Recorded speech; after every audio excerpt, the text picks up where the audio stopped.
Good morning everyone, welcome back to our new blog. সকাল সকাল আজকে বৃষ্টি শুরু হয়েছে। তা ধরো 5টা থেকে, ভোর 5টা থেকে বৃষ্টি হচ্ছে, মানে খুব কম, মুষলধারে না, কিন্তু এই ঠান্ডাটা পড়ার আগের মুহূর্তেই একটা নিম্নচাপ হয়ে গেল। কেমন গরমও পড়ে গেছে, ওয়েদারটা ভালো না দেখে প্রতিটা মানুষের শরীরটাও খারাপ হচ্ছে, ঠান্ডা ফান্ডা লেগে যাচ্ছে, আমার তো লেগেই গেছে।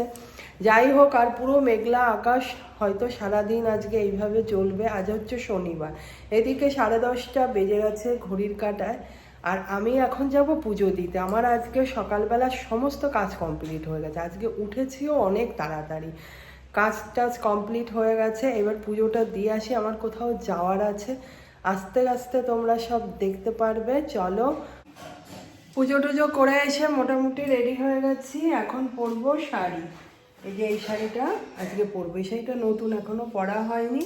এই শাড়িটা আমাকে ঝুম একবার পুজোর সময় দিয়েছিল, কোঠার শাড়ি, ডিজাইন করা। তাই এখন শাড়িটা পরে নেব। 12:30 বেজে গেছে। দেখো, মোটামুটি রেডি হয়ে গেছি। মোটামুটি রেডি হওয়ারই অনুষ্ঠান, আনন্দের কোনো অনুষ্ঠান না, যেহেতু কৃষ্ণদার মা মারা গেছিলেন 1 বছর হলো। মাসিমার যথেষ্ট বয়স হয়েছিল, কিন্তু ওই সময়টা আমি যেতে পারিনি ওনাদের বাড়িতে। যে যা করেছিল, আমি আমার বাড়িতে প্রোগ্রামে ব্যস্ত ছিলাম। এখন আবার বছর কি করছে, সোদপুরে কোনো এক ইস্কনে ভক্তসভা দিচ্ছে, ওই সেই ভক্তসভার জন্য আমাদের নিমন্ত্রণ করেছে। এবার যাওয়ার মধ্যে তো আমরা বাড়ি থেকে দুজন, রাজা যাবে না, তাই সেই জন্য রেডি হয়ে গেছে। আর কি ওয়েদারটা হয়েছে দেখো, এরকম ওয়েদার হলে ভালো লাগে নাকি? বৃষ্টি পুরো মেঘ করে আসছে, মনে হচ্ছে আরো বৃষ্টি হবে। আমি তো যাই হোক শাড়িটা পরে নিয়েছি নিজের মতো করে। আমরা গাড়ি নিচ্ছি না, হরিদা আসবে, হরিদাদের গাড়িতেই যাবো। দিদিরও আসার কথা ছিল, কিন্তু ওর শরীরটা খারাপ হয়ে পড়েছে, তাই ও আর যাবে না। আর রিক একবার যাবো না বলে, ওরা বাচ্চারা, এর মধ্যে হয়তো যাবে না, পিঙ্কিও যাবে না, হরিদা আসবে আর আমরা দুজনেই যাব। এখন গাড়ি দাঁড়িয়েছে ব্রিজের গোড়ায়, বাড়িতে আসলে দেরি হবে, তাই আমরা এখন যাচ্ছি। দাঁড়িয়ে আছি পাড়ার মুখে, একটা শাড়ি দেবো, সেটাই আনতে ভুলে গেছি। দুজনে বেরিয়ে পড়েছে, আবার ফোন করা হলো রাজাকে, রাজা দিয়ে যাক। এই হচ্ছে আমাদের তাল, সব কিছু ভুলে যায়। কিছু এখনো দেওয়া হয়নি, একটা শাড়ি দেবো, তা সেই শাড়িটাই আনতে ভুলে গেছি। আর হরিদা আসছে গাড়িতে, বিভৎস রাস্তায় জ্যাম, ওই যে লরি খুলেছে, জ্যামও হচ্ছে, ওরা আবার ভুল রাস্তায় চলে গেছে, সেই নিউ ব্যারাকপুরের স্টেশনে, মানে রেল গেটে চলে গেছে। তাই আমরা বললাম আমরা কিছুটা হেঁটে আসছি, নাহলে আমাদের বাড়িতেই আসার কথা ছিল, পরবর্তীতে আসবে, যখন আমি নামবো তখন নামিয়ে দিয়ে যাবো। শাড়ি বলে দেখানো হয়নি, এই হচ্ছে শাড়িটা। আঁচলটা দেখো, আঁচলটা উল্টাও, এইভাবে উল্টাও, হ্যাঁ এই তো, এই হচ্ছে পুরো আঁচল। শাড়িটা হচ্ছে কটন, একদম হাতের কাজ। শাড়িটা দেখো। এখন আমরা যাচ্ছি পানিহাটি ইস্কনের মন্দির, অ্যাকচুয়ালি সোদপুর না, ওটা পানিহাটি। হ্যাঁ, খুব রাস্তায় তো ন্যাড়া। ওই যে চলে এসছি, ওই গঙ্গা, ওই যে দেখা যাচ্ছে ওই ইস্কনের মন্দিরটা সামনে। হ্যাঁ, একটু বৃষ্টিও পড়লো, গঙ্গায় তো একদম সামনে। আমরা একটা গঙ্গায় ঘুরতে এসেছিলাম, ওটা বেশ বাঁধানো ছিল, ঘাটিয়ে একবার। হ্যাঁ হ্যাঁ, ওটা মন্দিরও ছিল, কতগুলো শিব মন্দির। চলো, হ্যাঁ হ্যাঁ, আর ভিডিও করা যাবে না যেহেতু মন্দির। এখনই যাচ্ছি, আবার তোমাদের সাথে দেখা হবে পরে। আমরা কিন্তু অনেকটাই বেলা করেছি যেতে, হরিদা একটু দেরি করে আসলো। যেহেতু মঠ মন্দিরের ব্যাপার, একটা টাইম মেনটেন করেই সমস্ত কিছু হয়। একটু আগে যেতে পারলে কীর্তন শুনতে পারতাম, ভালোই লাগতো। মন্দিরটা বন্ধ হয়ে গেছে, ভোগটোগ কমপ্লিট হয়ে ওটা আবার 4টের সময় খুলবে। সোজা চলে আসলাম গঙ্গা পাড়ে, এখানেই কাজ করেছিল কৃষ্ণদা বলল, আরও অনেকের বাবা মায়ের কাজ করছে একসাথে, অনেক জনেরই হচ্ছে, তাই অনেক লোক খাওয়া দাওয়া করছে। আর গঙ্গাটা দেখো খুব সুন্দর, আমার দেখে এত ভালো লাগলো। তাই মানে ওয়েদারটা যদি ভালো হতো আরও ভালো লাগতো, এত হাওয়া দিচ্ছিল, প্রচুর শীত করছিল। চলে এসছি বাড়িতে, বৃষ্টিও শুরু হয়ে গেছে। ওয়েদারটা এত খারাপ, বিভৎস ঠান্ডা লাগছিল, গঙ্গার পাড়ের প্রচুর হাওয়া। আর এখানে এসে এই যে বাবু অর্ডার দিচ্ছে, মেন কোর্স এখনো আসেনি, অন্থন এসছে, অন্থন খাচ্ছে। আজকে মীরা আসবে না, আমি বলেছিলাম ফ্রিজে আমার অনেক রান্না বান্না ছিল, ও কালকে রাত্রেই বলেছে মা আজকে একটু অর্ডার করে খাবো।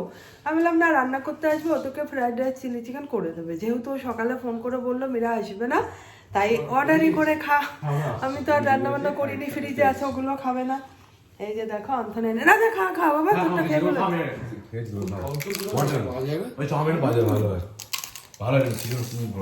প্রসাদ খেয়ে এসে খাচ্ছি বাবা, মুখ টুক ধুয়ে নিয়েছি, কি লোহা আমরা। খেয়ে নে খেয়ে নে, ওইখানে আমি ভালো তো টেস্টে। কোন কোথায়? চাউমিন চাউমিন ওই জন্য হাফ প্লেট অর্ডার করলাম, হাফ প্লেট অর্ডার করেছি। এটা ফুল প্লেট, এটা হাফ প্লেট নয় না, ওগুলো হাফ প্লেট করে অর্ডার করেছি। ঠিক করেছি না? আচ্ছা জানলে ফুল প্লেট করে দিতাম, বাবা খাইনি বলে। একবারে আসলে চার্জটা কম লাগতো, দুবার করে আনলো। দুখানে অ্যাপ থেকে করতে হয়েছে, চার্জটা কম লেগেছে, অফার দিয়ে করেছি। সন্ধ্যা হয়ে গেছে, রাজা গেল জিমে, গলা পুরো ভেঙে গেছে ঠান্ডা লাগার জন্য। এই যে চাটাও আমার রেডি, এখন চা খাবো। আমিও যোগায় যাব, কিন্তু কি করে যাব তাই ভাবছি, বৃষ্টি হয়েই যাচ্ছে। আর একটু বৃষ্টির জন্য যদি যোগা বন্ধ হয় যোগাটা, তাহলে কি হবে বলো? তাই ভাবছি না করেই আসি, চাটা খেয়ে করে আসি যোগাটা, ওটাই ভালো হবে। রাজা তো বৃষ্টি পড়ছে এমন ছেলে, ও দৌড়ালো, একটা ছাতা পর্যন্ত নিল না।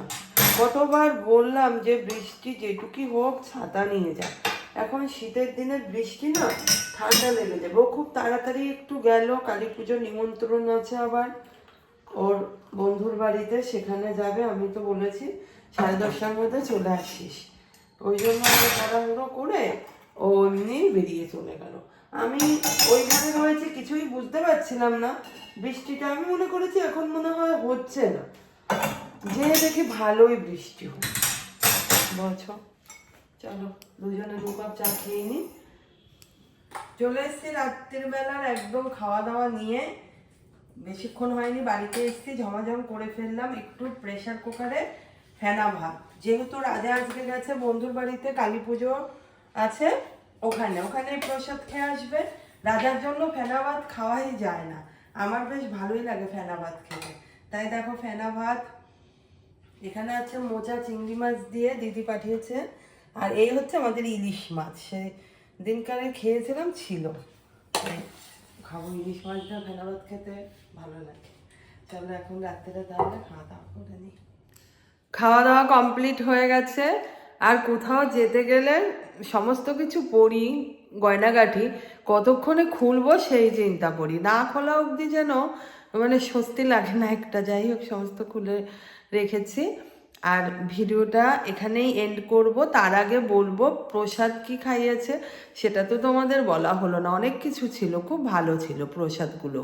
যেমন হয় ভোগের প্রসাদ, ডাল তরকারি, তারপরে একটা শাক, তারপরে তোমার রসা, ফ্রায়েড রাইস, বেগুনি, পনির ফুলকপি দিয়ে রসা, পায়েস, চাটনি, সমস্ত কিছু মিলে ভালোই ছিল। চলো ভিডিওটাও তাহলে এখানে এন্ড করছি। যদি কিছু ভালো লেগে থাকে প্লিজ একটা লাইক, সাবস্ক্রাইব করো। দেখা হবে নেক্সট ভিডিওতে। Bye, good night, tata.